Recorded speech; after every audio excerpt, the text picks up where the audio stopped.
آپ نے ماشاءاللہ سبحان اللہ بھی کہا، بڑی خوشی کی بات ہے۔ ابھی ہمارے بیچ میں مہمان خصوصی ہمارے ملک صاحب پروفیسر جو یہاں پر موجود ہیں، میں ان سے التجا کروں گا کہ وہ آئیں اور کچھ گفتگو کریں۔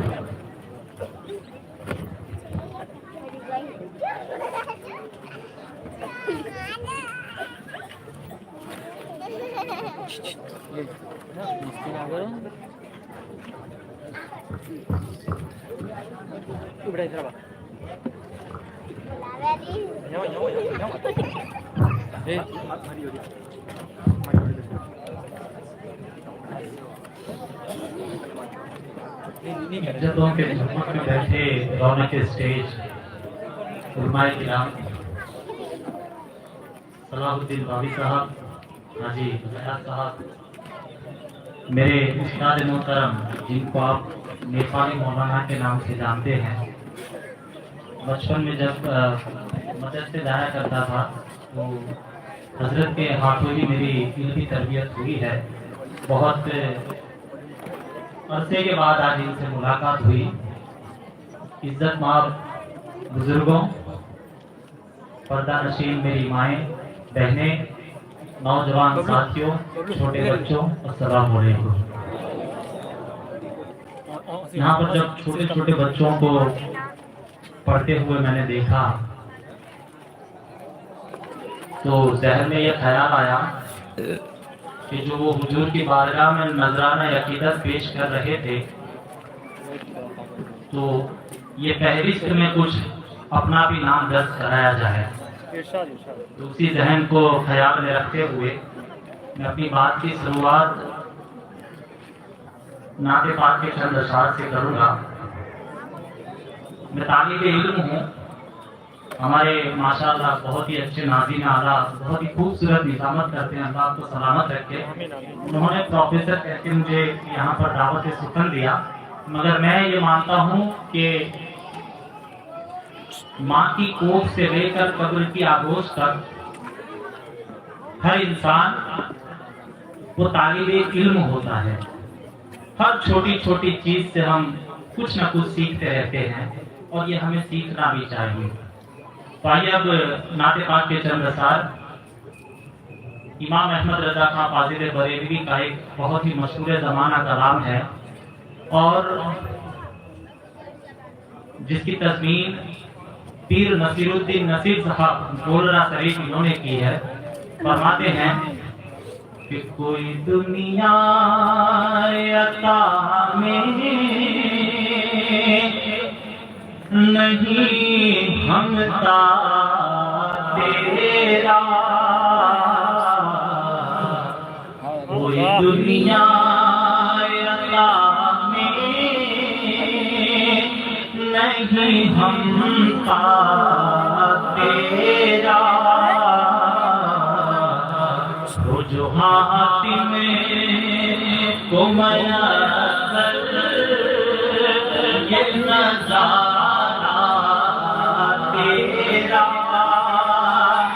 کہہ خود دیکھ کے بخشش میں یہ اتباع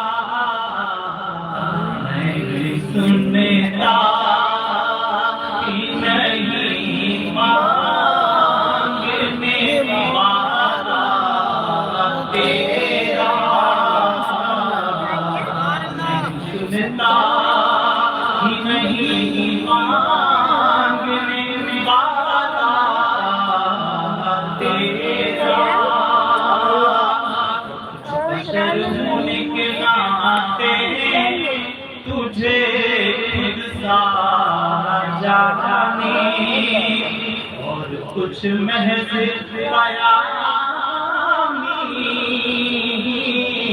خدا کا جانے، ارے نہیں ہوتا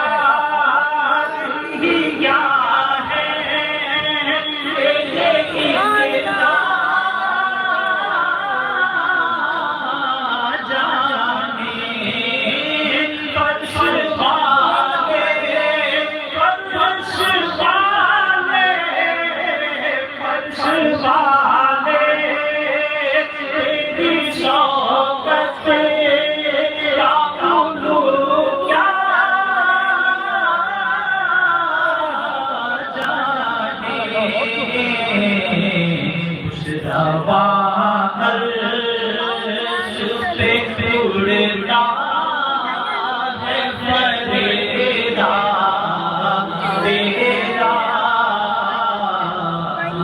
रवा अर्श पे उड़ता है फरेरा तेरा।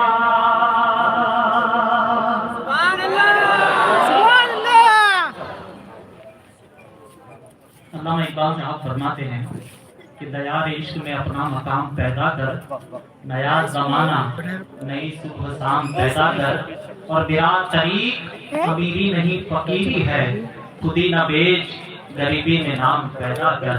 और ऐ ताहिर लाहौती उस रिस्क से तो मौत अच्छी, जिस रिस्क से आती हो परवास में होता ही, पर ये गुनाह से दिखता हूँ मैं दर्द दिल की बात, शायद की रफ्त रफ्त लगे दिल रुबा के हाथ, अंदाज बयां गर्चे बहुत शौक नहीं है, शायद की उतर जाए तेरे दिल में मेरी बात, शायद की उतर जाए तेरे दिल में मेरी बात।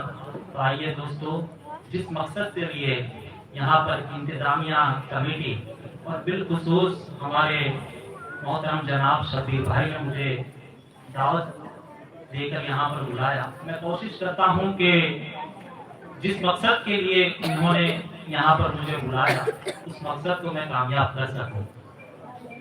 बात जहन में ये थी कि शबीर भाई ने मुझे मौजू दिया था कि हम दीनी इल्म वो तो हासिल करते ही हैं, दुनियावी इल्म वो भी हासिल करते हैं, मगर बात ऐसी होती है कि जो दीनी इल्म हासिल करता है या तो उसके पास दुनियावी इल्म नहीं होता, या जो दुनियावी इल्म हासिल करता है उसके पास दीनी इल्म नहीं होता। उसके लिए हमें क्या करना है?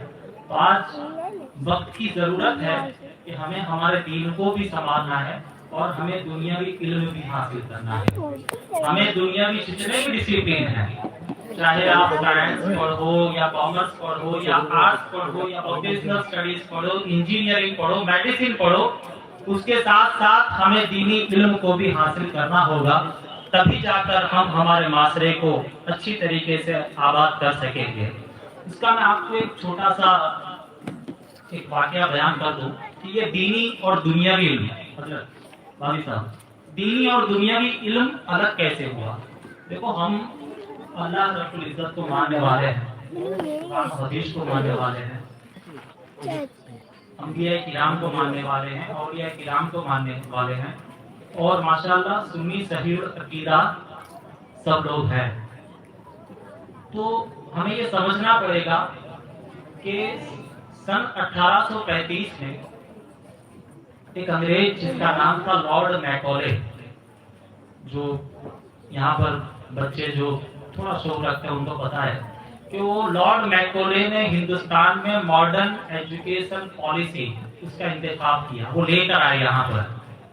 उसमें क्या था कि यहाँ का जो हिंदुस्तान का जो ग्रासरूट टीचिंग लर्निंग है, मतलब जो जमीनी हकीकत से जो जुड़ा हुआ हमारा इल्म है, उसे हटाकर अंग्रेजी में इल्म दिया जाए। तो एक तहल का मच गया कि अगर मॉडर्न एजुकेशन पॉलिसी जब आएगी तो हमारे बच्चे अंग्रेज बन जाएंगे। मुसलमानों में नहीं, हर कौम में ये ज़हन कायम हुआ कि हमारे बच्चे अंग्रेज बन जाएंगे। तो जब मॉडर्न एजुकेशन पॉलिसी आई 1835 के बाद, तो मुसलमानों ने और हमारे जो बुजुर्गान दीन थे, उन्होंने मॉडर्न एजुकेशन पॉलिसी एक दुनियावी इल्म था, तो दीनी इल्म हासिल करने के लिए ज्यादा से ज्यादा मदरसे और दारुल उलूम को इजाद किया। तो वहां से ये दोनों डिसिप्लिन अलग हुए। सन 1835 के बाद दीनी इल्म और दुनियावी इल्म, ये दोनों इल्म अलग हुए, वरना हम तो माशाअल्लाह वो पाक किताब को मानने वाले हैं, कुरान पाक को, कि दुनिया के जितना भी इल्म है, जितने भी डिसिप्लिन का इल्म है, वो हर डिसिप्लिन का इल्म कुरान और हदीस में मौजूद है।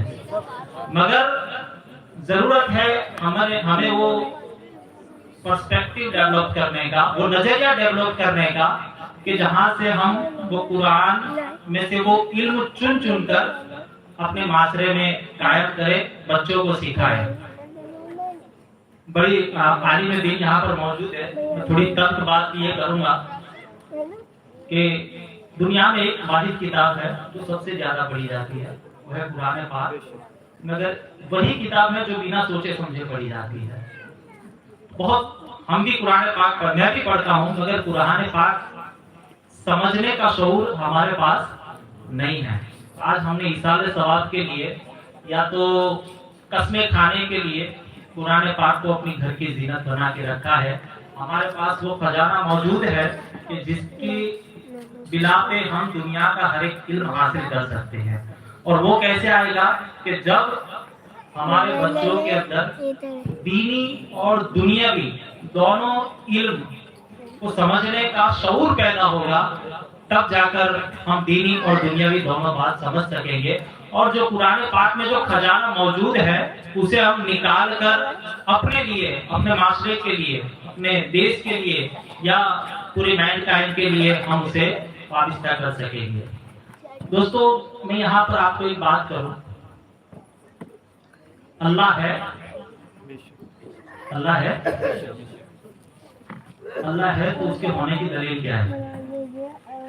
ہمارا جو عالم دین اسٹیج پر موجود ہے شاید کہیں گے کہ حضرت یہ تو ایمان کا خطرہ ہے۔ اگر ایسا ذہن میں خیال بھی آ گیا کہ اللہ ہے اور اللہ ہونے کی دلیل کیا ہے تو وہ ایمان کا خطرہ ہے۔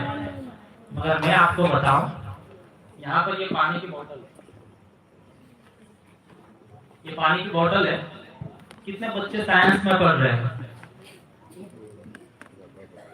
11-12 سائنس میں، یا کالج میں کوئی سائنس، کیمسٹری، میتھس، فزکس، کوئی نہیں ہے۔ ارے بولو بھائی، کوئی ایگزام لے لوں گا آپ کا۔ اس کا فارمولا کیا ہے بیٹا؟ پانی کا فارمولا کیا ہے؟ H2O، مطلب 2 ہائیڈروجن 1 آکسیجن۔ اسکول میں پڑھایا جاتا تھا، ایک موم بتی سلگا کر اس پر گلاس رکھ دیا جاتا تھا، اور جیسے جیسے گلاس میں آکسیجن کم ہوتا تھا موم بتی بجھ جاتی تھی۔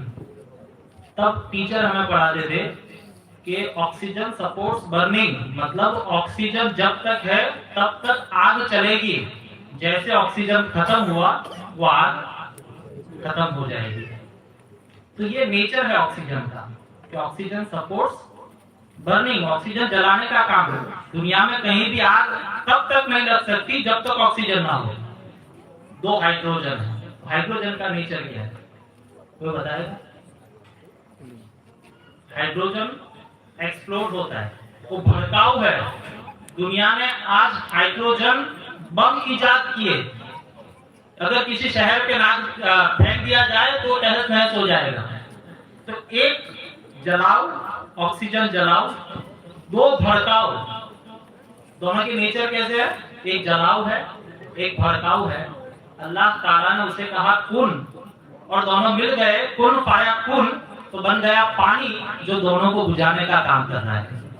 تو یہ جو پانی ہے یہ اللہ کی ربوبیت کا اقرار کرنے والی سب سے بڑی شے ہے۔ تو کائنات میں ہر شے جو ہے، پانی، درخت، پودے، زمین، جنگل، پہاڑ، وہ ہر شے اللہ کی ربوبیت کا اقرار کر رہی ہے۔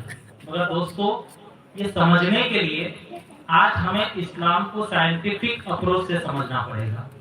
صرف ہم دینی یہ علم ہے اور اس کو ایصال ثواب کے لیے پہنچا دو، یا دینی علم حاصل کریں گے تو ہمیں جنت مل جائے گی، یا دینی علم حاصل کریں گے تو ہماری آخرت سدھر جائے گی، اس کو چھوڑ کر ہمیں ہماری موجودہ حالات کو سدھارنے کے لیے وہ اسلامک ٹیچنگ لرننگ پریکٹس ہے، وہ ہمیں ہماری عملی زندگی میں لاگو کرنا پڑے گا۔ میں دوسرا آپ کو ایک بات بتاؤں کہ 2016 میں جاپان کے ایک بہت ہی بڑے سائنٹسٹ جن کا نام ہے، شاید یہ آپ نے بھی یہ بات کہیں سوشل میڈیا پر یہ سنی ہوگی، مگر آپ کو میں بتاتا چلوں کہ ان کا نام تھا یوشینوری اوسومی۔ انہوں نے ایک چیز ایجاد کی جس کا نام ہے آٹوفیگی۔ آٹوفیگی ایجاد کی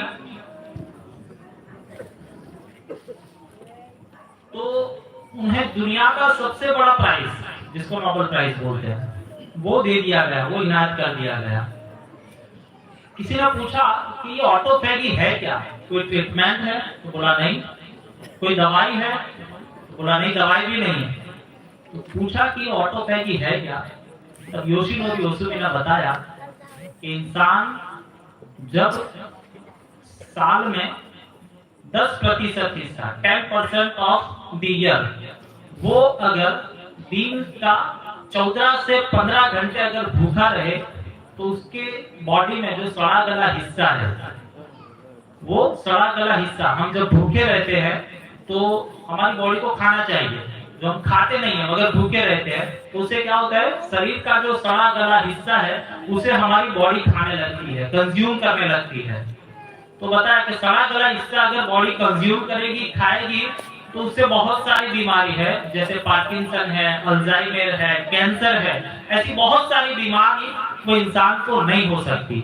और उसके योशिनोरी ओसुमी के इस इन्वेंशन के ऊपर उसको दुनिया का सबसे बड़ा नोबेल प्राइज दिया गया। दोस्तों, आज से 1446 साल पहले हमारे आका ने हमारे ऊपर रोजे फर्ज किए थे ना, हमारे ऊपर रोजे फर्ज किए थे, मगर हमने रोजों को सिर्फ ये दीनी फरमान है, इस्लाम का ही फरमान है, ये कहकर हमने ठुकरा दिया। बहुत सारे लोग आज रोजा रखते भी हैं, कुछ लोग नहीं रखते हैं। तो ये जरूरी है, ये हमने रिसर्च नहीं किया, मुसलमानों ने कोई इन्वेंशन नहीं किया, इस पर रिसर्च नहीं किया। एक गैर मुस्लिम जापान से उठा तो उसने इसको ढूंढा, और मैं तो ये दावे के साथ कह रहा हूँ कि उसने ये चुराया ही कुरान से ही होगा, और उसने ऑटोफैगी ढूंढा और ऑटोफैगी के ऊपर दुनिया का सबसे बड़ा नोबेल प्राइज उसको मिल गया। तो मेरे जो नौजवान दोस्त हैं जो पढ़ाई कर रहे हैं, उनसे मेरी गुजारिश है कि आप थोड़ा रिसर्च करें, थोड़ा इनोवेशन करें। और बहुत सारी सेंट्रल और स्टेट गवर्नमेंट की ऐसी स्कीम है जो रिसर्च और इनोवेशन पे आपको ग्रांट देगी, आपको स्कॉलरशिप देगी। अगर आपको उस रास्ते में कुछ जानकारी चाहिए तो शब्बीर भाई के पास मेरा नंबर है, आप मुझसे कभी भी राब्ता कायम कर सकते हैं। तो ये बात है कि इस्लाम को साइंटिफिक अप्रोच से हमें समझना पड़ेगा। देखो, इस्लाम में जो इल्म है वो किसी डिसिप्लिन क्या बेस पर उसे अलग नहीं किया गया। इंसान ने इस्लाम में इल्म को नियत के हिसाब से, नियत के बेस ऊपर उसे तकसीम किया गया है। अगर कोई, माफ करना आलिम दीन यहाँ पर मौजूद है, कोई दीनी पढ़ाई करे और ये समझे कि मैं दीनी पढ़ाई करके दुनिया कमा लूं, तो आप बताइए कि ये दीनी इल्म है या दुनियावी इल्म है? और कोई ये सोचे कि मैं डॉक्टर बनूंगा, मैं इंजीनियर बनूंगा, मैं एक अच्छा गायनेकोलॉजिस्ट बनूंगा, ताकि बालासिनोर में हमारी जो बहनें हैं उनके लिए तो अच्छे गायनेकोलॉजिस्ट नहीं है। कोई लड़की गायनेकोलॉजिस्ट पढ़ लिख के अगर वो हमारे मुस्लिम समाज की औरतों का इलाज करे तो ये दीनी इल्म है, इसकी नियत दीनी है या दुनियावी है? बेशक ये जो नियत है वो दीनी नियत है, क्योंकि उसके दिल की नियत ये है कि मुझे पढ़ लिख कर मेरी कौम की खिदमत करनी है। कोई अच्छा वकील बन जाए और ये सोचे कि हिंदुस्तान की जेलों में बहुत सारे मुसलमान नौजवान अभी मौजूद हैं। एनसीआरबी के रिकॉर्ड्स बता रहा हूँ, नेशनल क्राइम रिकॉर्ड्स ब्यूरो के, कि सबसे ज्यादा जेलों में कैद हमारे मुसलमान नौजवान हैं। शायद सलमान अजहरी साहब का भी आपने एक फरमान सुना होगा, 5 जेलों में बंद थे और उन्होंने भी ये बात कही कि ये दिल को दुख देने वाली बात है कि सबसे ज्यादा जेलों में कैद हमारे मुस्लिम नौजवान हैं, चाहे किसी भी काम के लिए उन्हें जेल में बंद किया गया हो। तो दोस्तों, आज ये जरूरत है कि हम थोड़ा साइंस को समझे। देखो, थोड़ा साइंस और थोड़ी फिलोसॉफी आपको खुदा से दूर ले जाएगी, मगर बहुत सारा साइंस और बहुत सारी फिलोसॉफी आपको अल्लाह के बहुत करीब ले जाएगी। तो आज हमें जरूरत है कि सबसे ज्यादा साइंस को हम पढ़े, सबसे ज्यादा फिलोसॉफी को हम पढ़े, हिंदुस्तान के जो कानून है, जो कानून है, उसको हम पढ़े। ये 1 जुलाई 2024 को भारत सरकार ने 3 जो लॉ थे उसमें बदलाव कर दिए। जो यहाँ पर वकालत करते हैं, उनको शायद ये पता होगा, जो आईपीसी, सीआरपीसी और एविडेंस एक्ट थे, उसमें भारतीय न्याय संहिता, भारतीय नागरिक सुरक्षा संहिता और भारतीय साक्ष्य संहिता, ये 3 बदलाव करके ये 3 कायदे लागू कर दिए हैं। जो वकालत करते हैं उनको पता होगा, मगर हमारे मास्टर को आज ये पता नहीं है कि वो कायदे जो लॉ बनाए हैं उस लॉ में क्या है। अगर आपको कानून पता होगी, आपको भारत का कॉन्स्टिट्यूशन पता होगा, आपको दीन को समझने के लिए साइंटिफिक अप्रोच आपके पास होगा, तब जाकर मैं मानता हूं कि ये माशरा बेशक आगे बढ़ेगा। आज मैं तो कॉलेज में हूं, देखता हूं कि हमारे मुस्लिम लड़के लड़कियों के पास, जो सलाउद्दीन साहब ने बताया कि वो पर्सनालिटी, वो डिसिप्लिन, वो एटीट्यूड, वो कॉन्फिडेंस नहीं है। वो इसलिए नहीं है क्योंकि हमें हमारे असलाफ की बातें याद नहीं है, हमें मुसलमानों की हिस्ट्री पता नहीं है, हमने हमारे कल्चर को भुला दिया।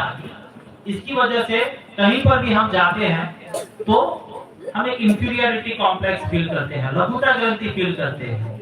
जैसे यहाँ पर बहुत सारी हमारी माँ बहनें हिजाब में मौजूद है, मेरी कॉलेज में भी आती है माँ बहनें हिजाब पहनकर। हर बार एक सवाल होता है कि आप हिजाब पहनकर क्यों आते हो, दुनिया इतनी तरक्की करती है, तो हिजाब की क्या जरूरत है।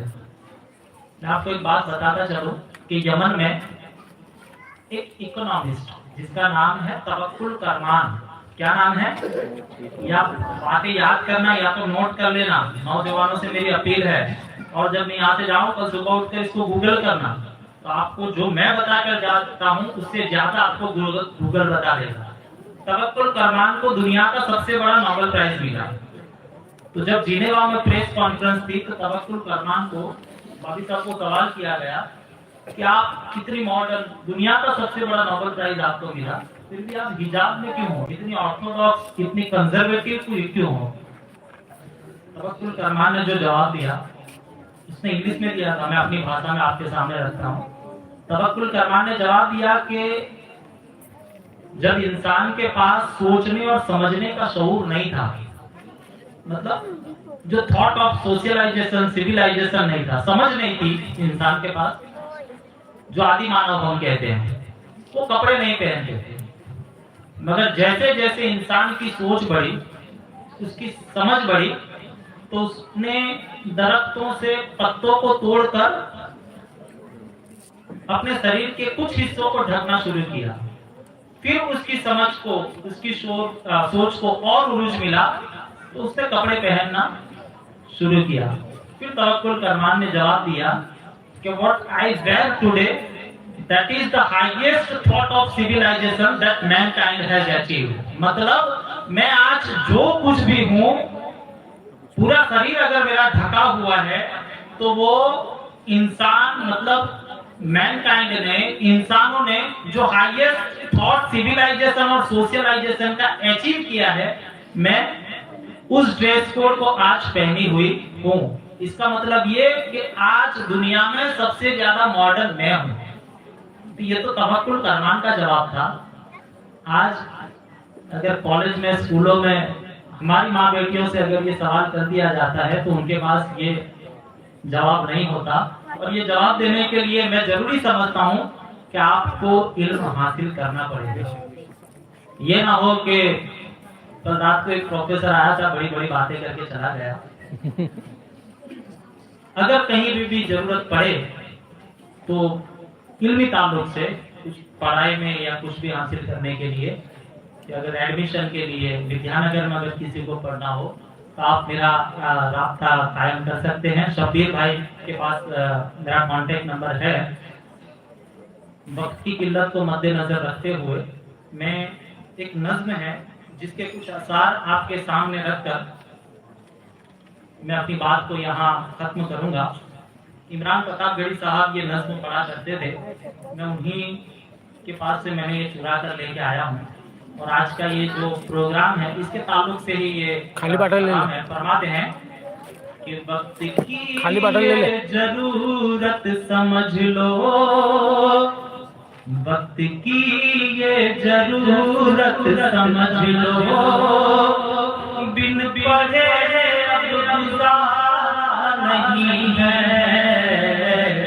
वक्त की ये जरूरत समझ लो, बिन पढ़े अब गुजारा नहीं है।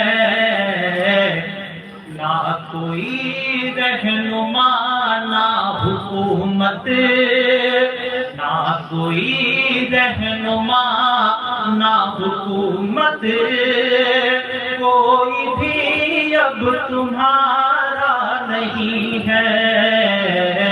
ना कोई रहनुमा ना हुकूमत, कोई भी अब तुम्हारा नहीं है। और जब ऐसे मदरसा गुलशन इस्लाम की जो नुमाइंदे हैं, जब ऐसे एजुकेशनल अवेयरनेस प्रोग्राम करते हैं, मैं सही बात बताऊं कि दिल बात हो जाता है। और ना मुसलमानों को नियाजों से फुर्सत ही नहीं। आप करना ये थोड़ी तल्ख बातें हैं, हमें खाने के अलावा कोई फुर्सत नहीं है। जब ऐसे प्रोग्राम होते और इतना सारा मजा होता है। मैंने बहुत सारे एजुकेशनल प्रोग्राम किए, मगर आपकी ख्वाहिशों को सलाम कि इतने सारी पब्लिक मैंने किसी प्रोग्राम में आज तक, एजुकेशनल अवेयरनेस प्रोग्राम में आज तक नहीं देखी। अल्लाह ताला आपको शाद आबाद रखे। क्या फरमाते हैं, इब्तिदा लफ्ज़ इक़रा से यारो, जिसके कुरान की हो रही है। कौम ऐसी भी रह जाए जाहिल, ये खुदा को गवारा नहीं है। कौम ऐसी भी रह जाए जाहिल, ये खुदा को गवारा नहीं है। तुम पढ़ो और पढ़ कर लिखो सब, वरना तारीख बदली मिलेगी। तुम पढ़ो और पढ़ कर लिखो सब, वरना तारीख बदली मिलेगी। अब कलम और कागज से बढ़कर दूसरा कोई चारा नहीं है। अब कलम और कागज से बढ़कर दूसरा कोई चारा नहीं है। पढ़ने लिखने से सब कुछ बनेगा, दौरे हाजिर भी और आखिरत भी। पढ़ने लिखने से सब कुछ बनेगा, दौरे हाजिर भी और आखिरत भी। कब तलक रोते रोते कहोगे, कब तलक रोते रोते कहोगे, दौर हाजिर हमारा नहीं है। कब तलक रोते रोते कहोगे, दौर हाजिर हमारा नहीं है। हर तरफ जुल्म की साजिशें हैं, इनसे बचने की गर ख्वाहिशें हैं। सिर्फ तालीम ही है सहारा, और कोई सहारा नहीं है।